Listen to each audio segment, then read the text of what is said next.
اعتراض نمبر 1، کہتے ہیں حضرت معاویہ رضی اللہ تعالیٰ عنہ کا جو نام ہے معاویہ، اس کا معنی ہے آواز کرنے والی سگے مادہ، یعنی جو کتیا بھونکتی ہے اس کو معاویہ کہتے ہیں۔ تو دیکھو ان کا نام کتنا گندا ہے، الیاذ باللہ۔ جواب نمبر 1، پہلی بات یہ سمجھیں کہ معاویہ پر اگر الف لام ہو تو اس کا معنی بھونکنے والی کتیا، اور اگر اس پر الف نام نہ ہو تو اس کا معنی ندا دینے والا منادی ہے۔ چنانچہ علامہ وحید الزمان قاسمی کرانوی رحمہ اللہ وفات 1416 ہجری القاموس الوحید میں لکھتے ہیں آواہم ایسا یحہم، ایک دوسرے کو پکارنا، تو ان کا معنی آواز دینا ہے۔ حضرت معاویہ رضی اللہ تعالیٰ عنہ نے امت کو دین کا منادی بن کے دین کی آواز دی ہے،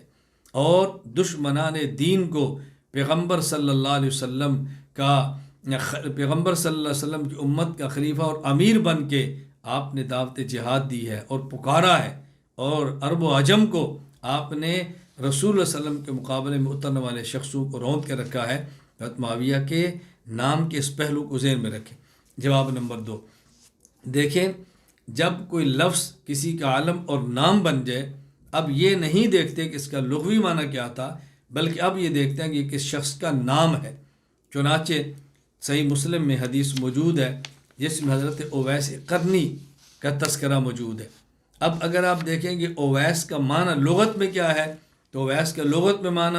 ابو الفضل محمد بن مکرم بن علی بن جمال الدین ابن منظور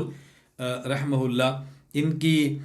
وفات 711 ہجری، لسان عرب میں لکھتے ہیں اویس تصغیر اوسن و من اسماء الذئب، اویس کہتے ہیں یہ بھیڑیے کے بچے کو اویس کہتے ہیں۔ اب دیکھو لغوی معنی کتنا گندا ہے، لیکن اویس قرنی یہ وہ ہیں کہ جن کی بشارت رسول اللہ صلی اللہ علیہ وسلم نے دی ہیں، اور حضرت اویس کے نام کو آج سعادت اور فخر کی نگاہ سے دیکھا جاتا ہے۔ چنانچہ صحیح مسلم میں حدیث موجود ہے، عسیر بن جابر رضی اللہ عنہ فرماتے ہیں ان اہل الکوفۃ وفدوا الی عمر وفیہم رجل ممن کان یسخر باویس، حضرت عمر کی خدمت میں اہل کوفہ کا ایک وفد آیا، اور اس کے اندر ایک ایسا شخص بھی تھے جو حضرت اویس کے بارے میں اچھی رائے نہیں رکھتے، مذاق کرتے تھے۔ فقال عمر رحمہ اللہ حل ها هنا احد من القرنیین، کیا یہاں کوئی قبیلہ قرن کا شخص بھی ہے؟ فجاء ذلک الرجل، وہ شخص آیا اور کہا حضرت عمر ان رسول اللہ، فجاء ذلک الرجل، وہ شخص آیا، فقال عمر، حضرت عمر رضی اللہ تعالی عنہ فرمانے لگے ان رسول اللہ قد قال ان رجلا یاتیکم من الیمن یقال له اویس لا يدعو بالیمن غیر ام له قد کان بی بیاض فدعا اللہ فاذهبه عنه الا موز الدینار او الدرہم فمن لقی منکم فلیستغفر لکم۔ فرمایا کہ رسول اللہ صلی اللہ علیہ وسلم نے بتایا تھا کہ ایک شخص یمن کے اندر ایسا ہے کہ جس کا نام اویس ہے، اور اس نے اپنی ماں کی وجہ سے اس نے یمن کو نہیں چھوڑا، برس کی ان کو تکلیف بھی تھی، اور رسول اللہ صلی اللہ علیہ وسلم نے فرمایا فمن لقی منکم فلیستغفر لکم، جو میں سے اس کو ملے تو اس سے دعا کروائے، اللہ اکبر، اس سے مغفرت کی دعا کرے۔ اب دیکھیں نام کیا ہے، اور اب نام کس شخص کا ہے، تو یہ نہیں دیکھتے کہ اس کا معنی لغوی کیا تھا۔ تو جب کوئی لفظ کسی کا نام بن جائے تو پھر اس کے معنی لغوی کو نہیں دیکھا جاتا، بلکہ پھر مسمى کو دیکھا جاتا۔ جواب نمبر 3، دیکھیں رسول اکرم صلی اللہ علیہ وسلم کی مبارک عادت یہ تھی کہ آپ کے سامنے اگر کوئی شخص آتا جس کا نام ایسا ہوتا کہ جس کا معنی مناسب نہیں تھا، تو آپ اس کے نام کو بدل دیا کرتے تھے۔ اگر حضرت معاویہ رضی اللہ تعالیٰ کا معنی مناسب نہ ہوتا تو رسول اکرم صلی اللہ علیہ وسلم ان کے نام کو بدل دیتے۔ چنانچہ ہمارے پاس ایسی روایات موجود ہیں کہ آپ نے نام بدلا ہے۔ مثلا ایک خاتون نام کیا ہے عاصیہ، عین الف صاد، عاصیہ کا معنی نافرمان ہے، آپ نے ان کا نام جمیلہ رکھ دیا، اچھی عورت۔ اسی طرح ایک شخص کا نام ہے اسرم، صاد کے ساتھ، کاٹنے والا، اس کا نام آپ نے زرہ رکھ دیا، کھیتی باڑی کرنے والا، تو آپ نے نام تبدیل کیا۔ چنانچہ ابو داؤد میں روایات موجود ہے۔ حضرت ابن عمر رضی اللہ تعالیٰ عنہ فرماتے ہیں ان رسول اللہ صلی اللہ علیہ وسلم غیر اسم عاصیہ وقال انت جمیلہ، آپ نے عاصیہ کا نام بدل کر جمیلہ رکھ دیا۔ سنن ابی داؤد حدیث نمبر 4952۔ اسی طرح سنن ابی داؤد کے اندر حدیث موجود ہے۔ اسامہ بن اخدری رضی اللہ عنہ فرماتے ہیں ان رجلا یقال له اسرم، ایک شخص جس کا نام اسرم تھا، کان فی النفر الذین اتوا رسول اللہ صلی اللہ علیہ وسلم، یہ ایک وفد کے ساتھ نبی پاک صلی اللہ علیہ وسلم خدمت کے اندر آئے تو فقال رسول اللہ مسمو، قال انا اسرم، قال بل انت زرع، پوچھا آپ کا نام کیا ہے؟ کہا جی میرا نام اسرم ہے۔ تو رسول اللہ صلی اللہ علیہ وسلم نے اسرا کے نام کو بدل کر زرع رکھ دیا، جس کا معنی کھیتی لگانے والا۔ تو دیکھیں نبی پاک صلی اللہ علیہ وسلم نام کو تبدیل فرما دیا تھا۔ اچھا، اور یہ بھی ذہن میں رکھیں کہ معاویہ نام کے صحابہ کرام میں کئی شخص تھے، بلکہ علامہ سید مرتضیٰ حسین بلگرامی رحمہ اللہ وفات 1205 ہجری تاج العروس من جواہر القاموس میں لکھتے ہیں والمسمى بمعاویہ سواہ من الصحابہ 17 رجلا،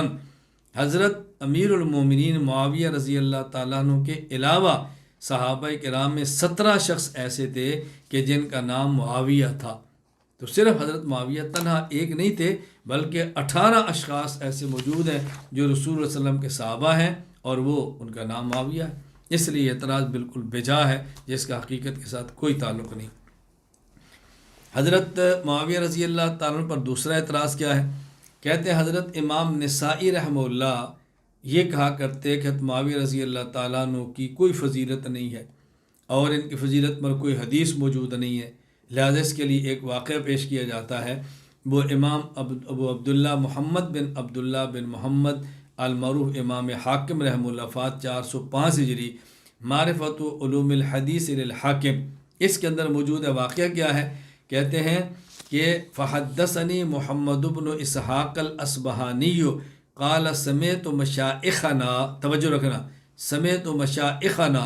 محمد بن اسحاق اصبہانی کہتے ہیں میں نے اپنے مشائخ سے سنا، کیا؟ بے مصر میں، یذکرون ان ابا عبد الرحمن فارق مصر فی آخر عمرہ، کہ اب عبد الرحمن امام نسائی کی کنیت ہے، یہ مصر کو چھوڑ کر آخری عمر میں دمشق چلے گئے، وخرج الی دمشق چلے گئے، فسئل بها عن معاویہ بن ابی سفیان و معرویہ فی فضائلہ، ان سے معاویہ رضی اللہ تعالیٰ کے فضائل کے بارے میں پوچھا گیا تو انہوں نے کہا لا یرضى معاویہ رأسا براس حتی یفسر، کیا معاویہ اس بات پر خوش نہیں ہے کہ ان کا معاملہ برابر سرابر ہو جائے، چہ جائے کہ تم ان کے فضائل تلاش کرو؟ کہتے ہیں فما زالوا يدفعون في خصيتيه حتى اخرج من المسجد ثم حصل الى مکہ ومات بها سنة 300 ومدفون بمکہ، کہتے ہیں لوگوں نے ان کو مارنا شروع کیا حتیٰ کہ ان کے خصیتین پر مسلسل مارتے رہے، ان کو مسجد سے نکالا اور پھر وہ مکہ کی طرف چلے گئے اور وہاں سن 303 ہجری میں یہ مکہ یہ سن 303 ہجری میں مکہ مکرمہ فوت ہوئے اور وہیں دفن۔ یہ واقعہ ہے جس کی بنیاد پر کہا جاتا ہے کہ حضرت امام نسائی رحمۃ اللہ علیہ اس بات کے قائل تھے کہ حضرت معاویہ رضی اللہ تعالیٰ عنہ کی شان میں کوئی لفظ کوئی فضیلت موجود نہیں۔ جواب سے بات فرمائے، پہلی بات یہ ہے اس حدیث میں لفظ ہے سمیت مشائخنا، محمد بن اسحاق کہتے ہیں کہ میں نے اپنے مشائخ سے سنا، یہاں راوی کا نام معلوم نہیں، اس کے حالات معلوم نہیں، یہ مشائخ کون ہیں؟ اگر کسی راوی کا نام معلوم نہ ہو، اس کی ذات مجہول ہو تو کہتے ہیں مجہول العین، اور اگر اس کا نام اور ذات کا پتہ ہو، حالات کا پتہ نہ ہو، اس کہتے ہیں مجہول الحال۔ تو جو راوی مجہول العین بھی ہو، مجہول الحال بھی ہو، یعنی ذات بھی معلوم نہ ہو، احوال بھی معلوم نہ ہو، ایسے شخص کی روایت قابل قبول نہیں ہوتی اور معتبر نہیں ہوتی۔ اس پر میں چند ایک حوالہ جات پیش کرتا ہوں۔ امام ابو بکر احمد بن علی بن ثابت بن احمد بن مہدی وفات رحمہ اللہ وفات 463 ہجری، الکفایہ فی علم الروایہ، یہ فرماتے ہیں لا يقبل خبر من جہلت عینہ وصفتہ لأنہ حینئذ لا سبیل الی معارف عدالتہ، ھذا قول کلہم، کہ وہ شخص جس کی ذات بھی معلوم نہ ہو، جس کے حالات بھی معلوم نہ ہو، اس کی روایت قابل قبول نہیں، کیونکہ پھر اس کی عدالت کا پتہ نہیں چلتا یہ عادل تھا یا کون تھا، اور یہ تمام محدثین کا متفقہ فیصلہ ہے۔ نمبر 2، علامہ محی الدین ابو زکریا یحییٰ بن شرف النووی رحمہ اللہ وفات 676 ہجری، التقریب میں فرماتے ہیں روایت مجہول العدالت ظاہرا و باطلا لا تقبل عند الجماہیر، جمہور محدثین کے ہاں وہ شخص کہ جس کی عدالت معلوم نہ ہو ظاہراً اور باطناً، اس کی روایت قبول نہیں ہوتی۔ نمبر 3، علامہ زین الدین ابو الفرج عبد الرحمن بن احمد بن عبد الرحمن المعروف ابن رجب حنبلی رحمہ اللہ، وفات 795 ہجری۔ یہ امام ترمذی رحمہ اللہ کی علل ترمذی کی شرح میں لکھتے ہیں، وَكَذَلِكَ ظَاهِرُ كَلَامِ الامام احمد ان خبر مجہول الحال لا يصح ولا يحتج به۔ حضرت امام احمد بن حنبل فرماتے ہیں کہ جو شخص مجہول ہو، نہ ہی اس کی روایت درست ہوتی ہے اور نہ ہی اس کی روایت کو بطور دلیل کے پیش کیا جا سکتا ہے۔ تو ایسی روایت حضرت معاویہ کے خلاف پیش کرنا کہ جو اس کا راوی مجہول الذات بھی ہو، مجہول حال بھی ہو، مجہول حال بھی ہو، یہ انصاف کا تقاضا نہیں ہے۔ جواب نمبر 2، حضرت امام نسائی رحمۃ اللہ علیہ کے بارے میں جو روایت اعتراض میں پیش کی جاتی ہے، اس میں لکھا کہ آپ مکہ مکرمہ میں فوت ہوئے، مکہ مکرمہ میں دفن ہوئے، جبکہ حضرت امام نسائی رحمہ اللہ کے مشہور شاگرد اور مؤرخ علامہ ابن یونس المصری رحمہ اللہ وفات 347 ہجری، وہ کہتے ہیں تاریخ ابن یونس میں کہ حضرت امام نسائی کی وفات فلسطین میں ہوئی ہے۔ کہتے ہیں وکان خروج من مصر فی ذی القعدہ سنۃ اثنتین وثلاثمائہ وتوفی بفلسطین یوم الاثنین بثلاث عشرۃ خلت من صفر سنۃ ثلاث وثلاثمائہ، کہ آپ کی 303 ہجری کے اندر وفات ہوئی ہے اور پیر کے دن ہوئی ہے اور فلسطین کے اندر ہوئی ہے، لہٰذا وہ روایت پیش کرنا حضرت امیر معاویہ رضی اللہ عنہ کے خلاف درست نہیں ہے۔ جواب نمبر 3، خود حضرت امام نسائی رحمہ اللہ تعالیٰ سے حضرت امیر المومنین معاویہ رضی اللہ تعالیٰ عنہ کی فضیلت نقل ہے، تو پھر یہ کہنا کہ ان سے وہ کہتے ہیں کہ فضیلت میں حدیث نہیں، کس قدر کذب اور جھوٹ ہے۔ آپ دیکھیں علامہ ابو الحجاج جمال الدین یوسف بن عبد الرحمن بن یوسف المزی رحمہ اللہ وفات 742 ہجری، وفات 742 ہجری، یہ نقل فرماتے ہیں تہذیب الکمال فی اسماء الرجال میں، کہتے ہیں سئل ابو عبد الرحمن النسائی عن معاویہ بن ابی سفیان صاحب رسول اللہ صلی اللہ علیہ وسلم، حضرت امام نسائی سے معاویہ بن سفیان رسول اللہ صلی اللہ علیہ وسلم کے صحابی کے بارے میں پوچھا گیا، فرمایا انما الاسلام کدار لہا باب، اسلام اس گھر کی طرح ہے جس کا دروازہ بھی ہو، فباب الاسلام الصحابہ، اسلام کا دروازہ صحابہ ہے رضی اللہ عنہم، فمن آذى الصحابۃ انما اراد الاسلام، جو صحابہ کو تکلیف دیتا ہے وہ گویا اسلام کو تکلیف دیتا ہے، جو صحابہ کو ہدف بناتا ہے وہ گویا اسلام کو ہدف بناتا ہے، جو صحابہ پر تنقید کرتا ہے گویا وہ اسلام پر تنقید کرتا ہے، کمن نقر الباب انما یرید دخول الدار، جس طرح جو شخص جو گھر کا دروازہ کھٹکھٹاتا ہے، اس کا معنی وہ گھر میں داخل ہونا چاہتا ہے، فمن اراد معاویہ فانما اراد الصحابہ، جو شخص حضرت معاویہ رضی اللہ عنہ پر اعتراض کرتا ہے وہ گویا صحابہ کرام رضی اللہ تعالی عنہ پر اعتراض کرتا ہے۔ اب دیکھو حضرت امام نسائی خود فرما رہے ہیں کہ حضرت معاویہ پر اعتراض کرنا صحابہ پر اعتراض ہے، اور صحابہ پر اعتراض کرنا اسلام پر اعتراض ہے، اور اسلام پر اعتراض کرنے والا آپ بتاؤ بھلا مسلمان ہو سکتا ہے؟ اندازہ فرمائیں ذرا۔ تیسرا اعتراض، حضور اکرم صلی اللہ علیہ وسلم نے حضرت معاویہ کے لیے بد دعا فرمائی تھی کہ معاویہ کا اللہ کرے پیٹ کبھی نہ بھرے، یہ اعتراض ہے، اور اس کی بنیاد ایک حدیث ہے، ذرا وہ سماعت فرما لیں۔ حضرت عبداللہ بن عباس رضی اللہ تعالی عنہما سے ہے، صحیح مسلم حدیث، باب من لعنہ النبی صلی اللہ علیہ وسلم او سبہ او دعا علیہ ولیس واہلا لذالک کان لہ زکا۔ یہ حدیث صحیح مسلم میں ہے۔ حضرت ابن عباس رضی اللہ عنہ فرماتے ہیں قال کنت العب مع الصبیان، میں چھوٹے بچوں کے ساتھ کھیل رہا تھا، فجاء رسول اللہ صلی اللہ علیہ وسلم فتواریت خلف باب، نبی پاک صلی اللہ علیہ وسلم تشریف لائے تو میں دروازے کے پیچھے چھپ گیا۔ قال فجاء فحطنی خطأۃ، نبی پاک صلی اللہ علیہ وسلم تشریف لائے اور مجھے دونوں شانوں کے درمیان ہلکی سی تھپکی دی، ہاتھ سے، جیسے بچوں کو پکڑ کے تھپکی دیتے ہیں، وقال اذهب ودعو معاویہ، جاؤ معاویہ کو بلا کر لاؤ۔ فجئت فقلت هو یاکل، میں گیا واپس آیا اور میں نے کہا یا رسول اللہ معاویہ کھانا کھا رہے ہیں۔ ثم قال علی اذهب فدعو معاویہ، آپ نے پھر فرمایا جاؤ معاویہ کو بلا کر لاؤ۔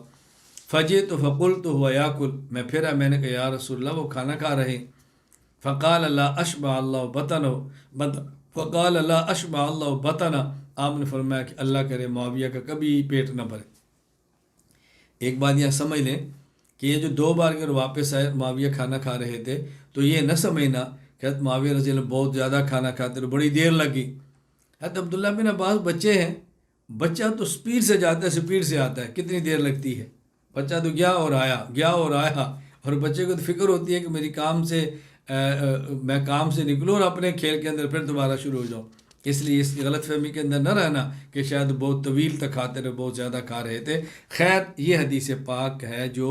بطور اعتراض کے حضرت معاویہ رضی اللہ عنہ کے خلاف پیش کی جاتی ہے۔ جوابات سے بات فرمائیں۔ جواب نمبر 1، اس حدیث میں کہیں بھی نہیں کہ حضرت عبداللہ بن عباس رضی اللہ عنہما نے حضرت معاویہ رضی اللہ تعالی عنہ کو رسول اللہ صلی اللہ علیہ وسلم کا پیغام دیا ہو اور حضرت معاویہ نہ آئے ہوں۔ حضرت عبداللہ بن عباس گئے، معاویہ کھانا کھا رہے تھے، یہ واپس آ گئے، دوبارہ گئے، وہ کھانا کھا رہے تھے، واپس آ گئے۔ تو حضرت معاویہ رضی اللہ تعالی عنہ کے خلاف اگر آپ بد دعا فرماتے بھی تو تب ہوتی جب آپ ان کو بلاتے اور وہ نہ آتے، ان کو علم ہی نہیں ہے، تو اگر پھر نہیں آئے تو پھر کیا فرق پڑا؟ اس لیے یہ اعتراض ٹھیک نہیں۔ جواب نمبر 2، اور حضور اکرم صلی اللہ علیہ وسلم جن کو لوگ گالیاں دیں اور آپ معاف کریں، تاہے والے پتھر مارے اور آپ معاف کریں، اور اتنی سی بات پر کہ آپ پیغام بھیجیں اور آپ کا صحابی نہ آئے اور آپ بد دعا فرما دیں اور آپ تحقیق بھی نہ فرمائیں کہ کیوں نہیں آیا، اس کا عذر کیا ہوگا، ایک بچے کے کہنے پر آپ بد دعا فرما دیں، عقل اس کو قطعاً تسلیم نہیں کرتی اور یہ رسول اللہ صلی اللہ علیہ وسلم کی شان کے لائق بھی نہیں۔ جواب نمبر 3، یہ جو رسول اکرم صلی اللہ علیہ وسلم نے لا اشبع اللہ بطنہ فرمایا، اس قسم کے کلمات عرب کے ماحول اور سوسائٹی میں بد دعا کے لیے نہیں ہوتے تھے، بلکہ عام یہ جملے کہہ دیے جاتے تھے جن کا تعلق بد دعا سے نہیں ہوتا تھا، بلکہ بس اوقات یہ خوش طبعی کے طور پر ہوتے اور بس اوقات یہ جملے بطور دعا کے ہوتے تھے۔ یہ بات سمجھنا۔ شارح بخاری ابو الحسن علی بن خلف بن عبد الملک بن بطال، وفات 449 ہجری، شرح صحیح بخاری میں فرماتے ہیں ہی کلمۃ لا یراد بها الدعاء وانما تستعمل فی المدح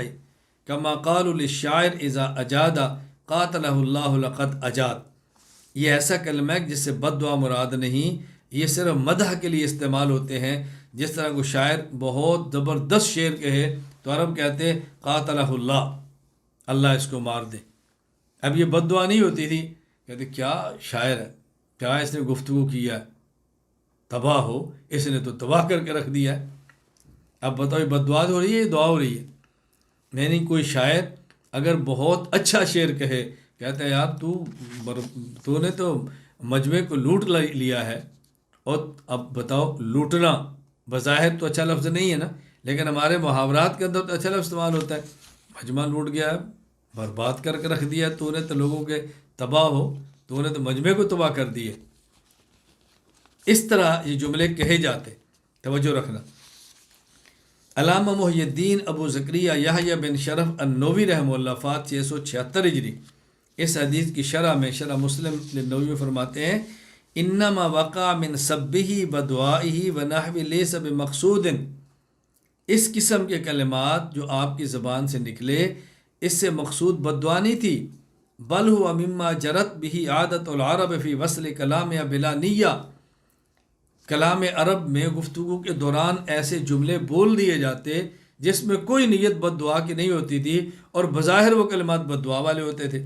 اب اس کی مثالیں دی ہیں، جیسے کہتے ہیں تربت یمینک، تیرا ہاتھ تباہ ہو، مٹی کے اندر ملے، وآخرا تو بانجھ ہو، وحلقہ تیرے حلق میں کوئی چیز اٹکے،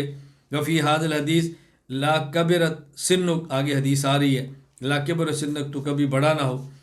اچھا، وفی حدیث معاویہ لا اشبع اللہ بطنہ ونحو ذالک لا یقصدون بشیء من ذلک حقیقت الدعا، اسے قطعاً بد دعا مقصود نہیں ہوتی۔ اب اس کی مثالیں میں آپ کو چند ایک احادیث پیش کرتا ہوں تاکہ صرف یہ محاورات عرب نہ رہے بلکہ رسول اکرم صلی اللہ علیہ وسلم کے میں مبارک الفاظ نقل کرتا ہوں، پھر آپ فیصلہ کرنا کہ یہ کلمات آپ بطور بد دعا کے فرماتے تھے۔ مثلا مثال نمبر 1، سنن ابی داؤد حدیث نمبر 332، حضرت ابو ذر رضی اللہ تعالیٰ عنہ فرماتے ہیں اجتماعت غنیمت عند رسول اللہ،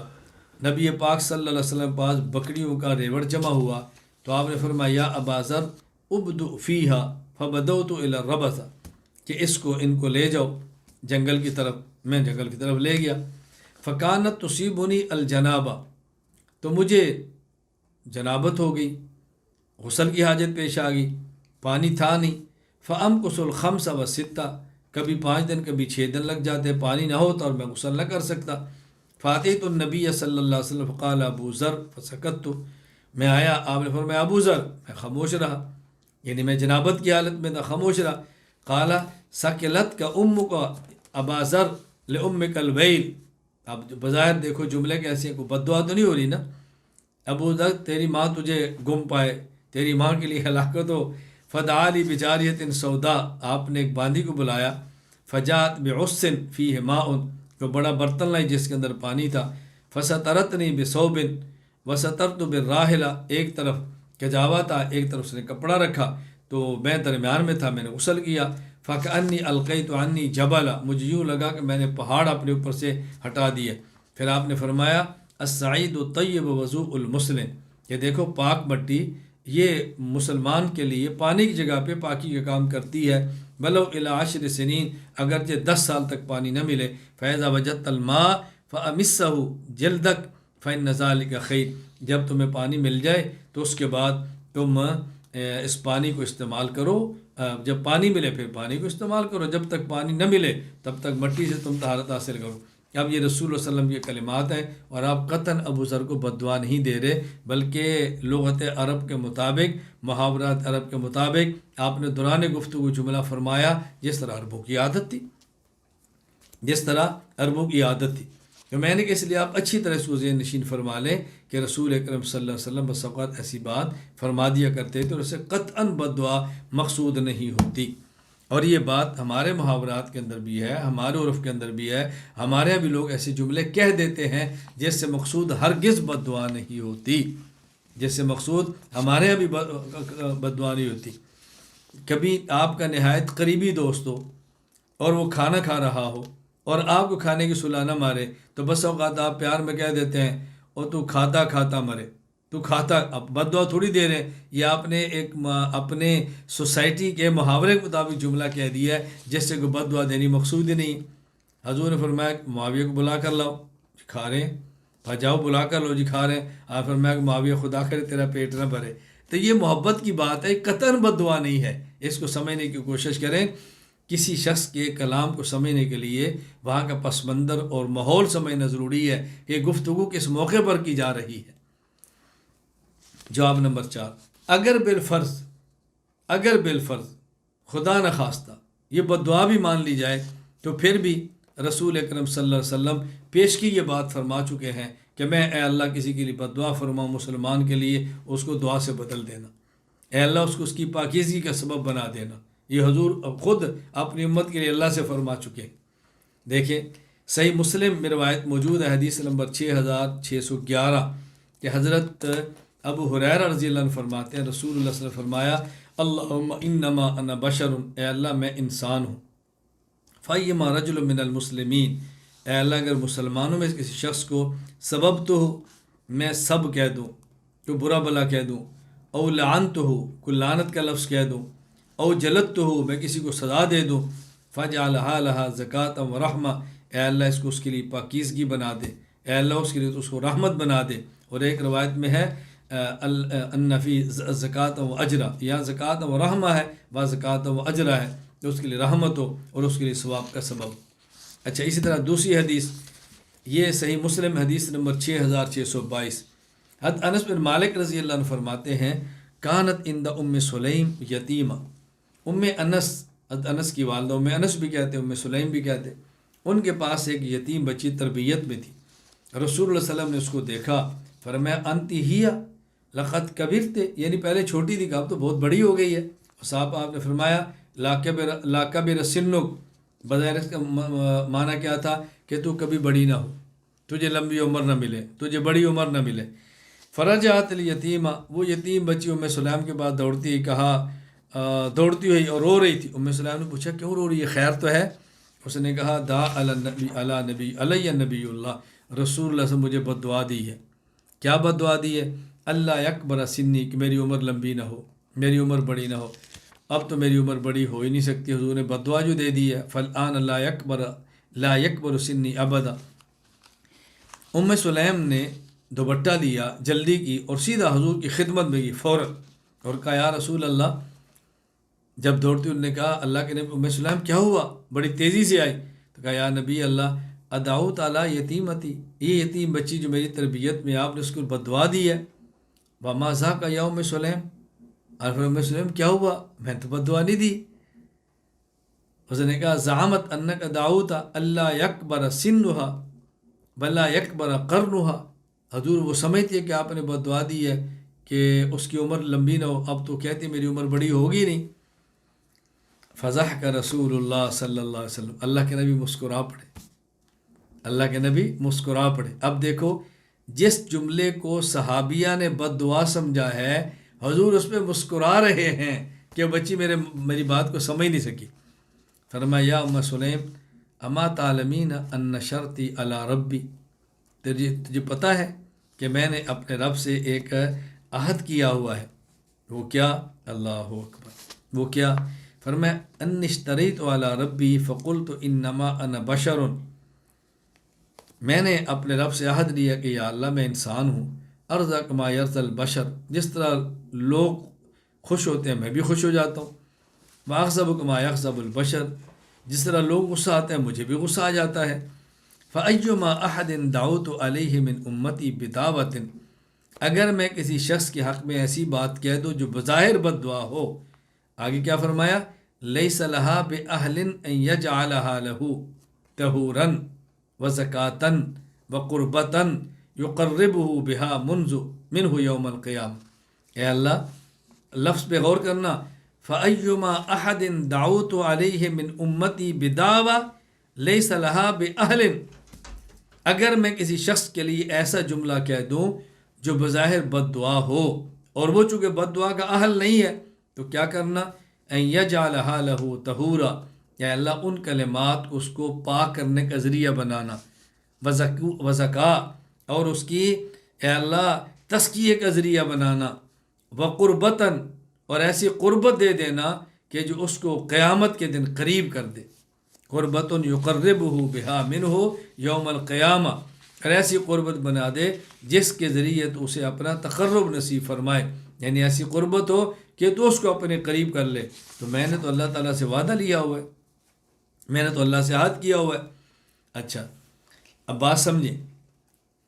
اچھی طرح ذہن نشین فرمائیں۔ حضرت امام مسلم رحمۃ اللہ علیہ اس حدیث کو کس باب کے اندر لائے ہیں؟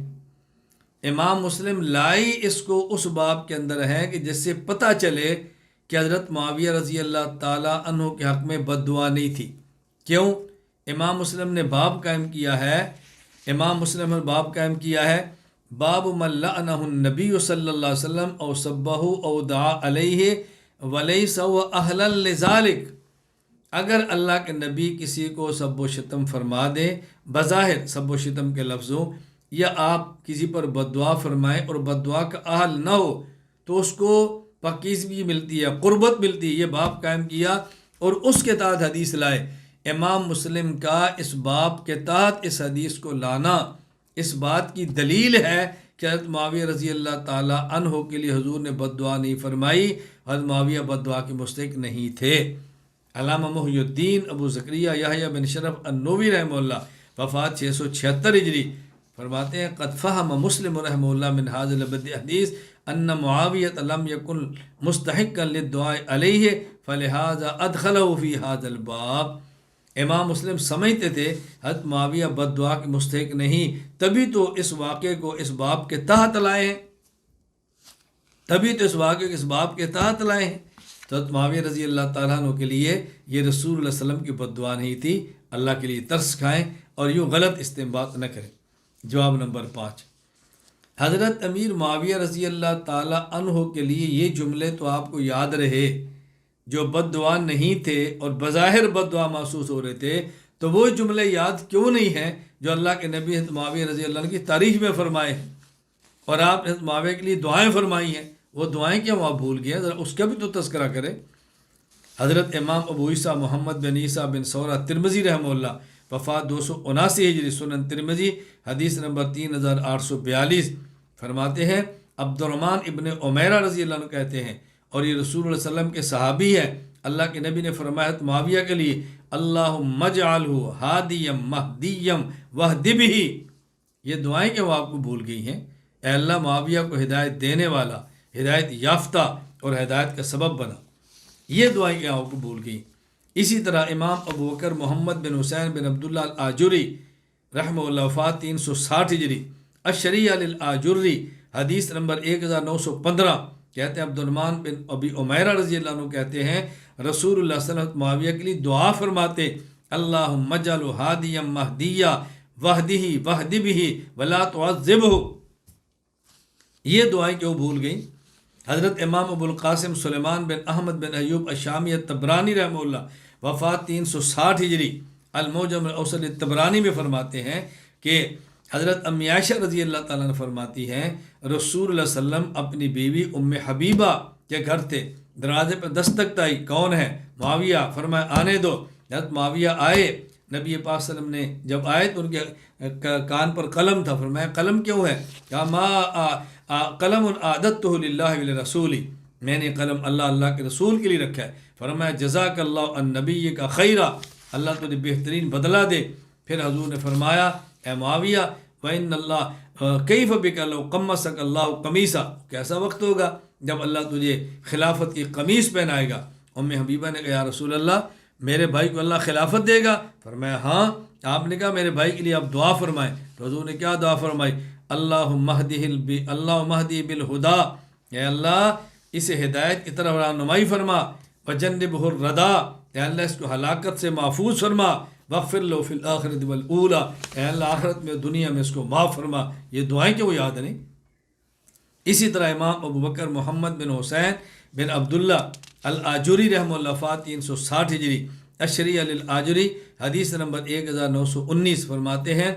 مسلمہ بن مخلد رضی اللہ عنہ کہتے ہیں میں نے سنا رسول اللہ صلی اللہ علیہ وسلم فرما رہے تھے اللہم علم معاویۃ الکتاب ومکن لہ فی البلاد وبقہ العذاب، اے اللہ معاویہ کو قرآن و سنت کا لکھنے کا علم دے دے، معاویہ کو کی سلطنت کو، حکومت کو مضبوط فرما دے، اے اللہ معاویہ کو آخرت کے عذاب سے بچا دے۔ یہ آپ کو دعائیں کیوں یاد نہیں؟ اللہ تعالی ہمیں بات سمجھنے کی توفیق عطا فرمائے، اللہ تعالی ہمیں قدر کی توفیق عطا فرمائے، صحابہ کرام کی شان میں رتب اللسان لینے کی توفیق عطا فرمائے۔ ہم انشاءاللہ زندگی بھر صحابہ کے ساتھ ہیں، صحابہ کے ساتھ رہیں گے، صحابہ کے ساتھ مریں گے، پوری زندگی صحابہ کرام کی غلامی کریں گے اور ہماری سعادت ہوگی۔ اللہ ہماری زبان کو، ہمارے قلم کو، ہمارے دماغ کو حضرات صحابہ کرام کے دفاع کے لیے قبول فرما لے۔